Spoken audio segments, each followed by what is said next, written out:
How to beat England. Go for the head. The West Indies, when they had a hold over England, used to attack the captain, whether it be Gower, whether it be Botham, whether it be Atherton, get him out and the rest will follow. The Australians are going to do that. They've already admitted they're going to go for Flintoff. If they get him, they think the rest might follow. Yeah, well, Flintoff's such a major part of the England team. Captain, #1 bowler, you know, massively destructive batsman. You know, there's nothing that he can't do. So Australia will know that if they undermine him, they undermine his confidence, they will undermine the team. Also, Freddie still got the injury worries. Obviously he's fit, but he's not match fit. He's hardly done any bowling, he's hardly played any cricket, and they'll be looking to get into him early to try and undermine his confidence.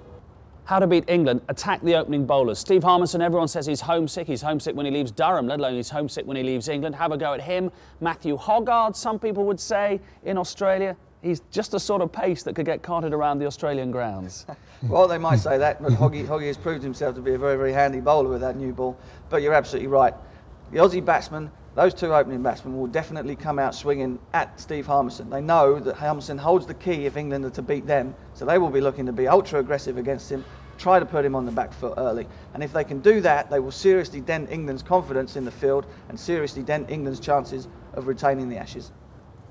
How to beat England in Australia. Make the most of the fact that you're at home. The Australians hated losing the Ashes. They have ratcheted up the pressure in terms of the media, in terms of they want an equivalent of the Barmy Army, in terms of giving priority to Australians to get tickets, so there are more Australians there than English. They're worried there'll be too many English fans there.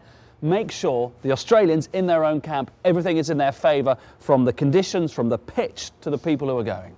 Yep, they will do that. You know, it seriously dented their national pride to lose the Ashes. You know, that was one of their biggest and most, you know, the thing they had over the entire world was the fact that England could never ever beat Australia at cricket. They didn't like losing the last time, and they will be going hell bent and hell for leather to do anything they possibly can to make sure that it doesn't happen again.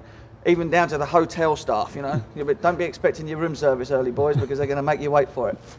Go after the spinners. Monty Panesar, huge, great England icon and hero now. Hasn't played in Australia before, though, on those huge grounds with the taunting of the Poms that goes on. They'll be after Monty Panesar to hit him out of his stride. Well, they certainly will. Monty's already copped a little bit, I believe. A little bit of racial abuse, apparently, by one lone spectator in a game where there probably wasn't anybody in the crowd anyway. So that's a little bit of a taste of what you might get with 110,000 Australians in the MCG. Also, Australian batsmen, massively ego-driven. When it comes to spin bowlers, they want to run down the wicket, they want to smack him out the park. They'll be trying to do that to Monty right from ball one, and also Ashley Giles is there as well. If he plays, they'll be looking to do exactly the same thing to him too. And they'll be looking at Monty in the way they looked at Phil Tufnell. So left armour, we can get at him, mental disintegration. Well, yeah, they'll try and undermine him with his fielding. You know, they'll know that you know, he's got a little bit of a history of being not, shall we say, perhaps not the safest pair of hands in the England side, and the crowd will be after him for that, because they know that if they can get into him about his fielding and get into his confidence there, then it might affect the way that he bowls too. Your prime two bowlers over the last 10 years, Glenn McGrath, probably in his last Ashes, Shane Warne maybe in his last Ashes, they are going to be key, because you have no idea, we don't really realise just how much these two want to win the Ashes bag. Well, we know that they do. Listen, I've got a fairly good idea that they really desperately want to win the Ashes back. Neither of them want to be, you know, in the team that lost the Ashes to the Poms twice, and so they're going to be hell bent on doing everything they can to stop England from winning the Ashes. And let's face it, these two guys have probably taken somewhere in the region of 300 Ashes wickets between them over the last 10 years, and they have been the guys that have really made life miserable for English batsmen. So they'll be trying to do the same thing again. One thing in England's favour, however, they're nearly about 70 years old between the two of them, so if the lads get after them, you might see a bit of a change in fortunes too.